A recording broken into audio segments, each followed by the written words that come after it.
Social Welfare in the 19th Century by Bradley Dysart. At the start of America, there were many issues that needed to be solved. Through the rapid settlement of the frontier, the Civil War, the new national government, and the development of the industrial system. Early America, there was lots of poor housing, unstable economy, and rise of sickness due to the house shown in pictures. Due to the incredibly volatile economy and job market, many people did not have enough money to survive. Houses were being made quickly and cheaply, and often made from mud and lumber. Due to the lack of housing regulations, excess waste caused massive sickness within many communities. Taking charge. With the lack of a strong national government, local communities had begun to form. Most were being led by the Protestant churches.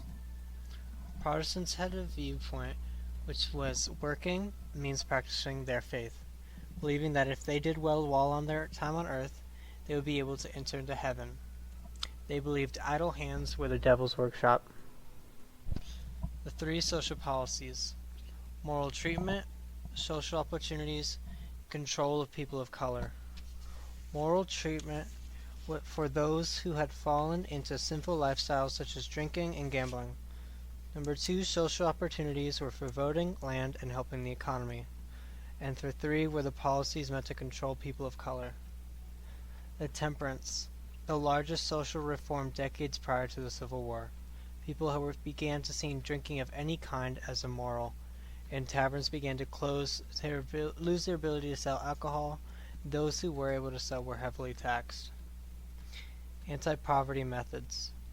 Number 1, increasing the number of charitable housing for the homeless. Number 2, establishing personal connections for impoverished children. And 3, establishing a system of accountability for charities. During this time, the mentally ill were treated into harsh conditions inside of asylums.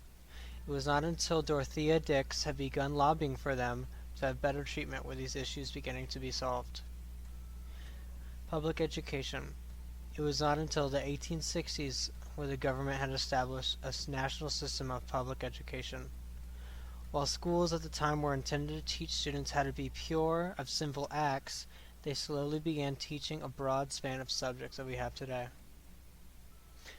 Additional policies established during this time were the end of slavery, end of the 3/5 Act, and male suffrage. The end. Created using Powtoon.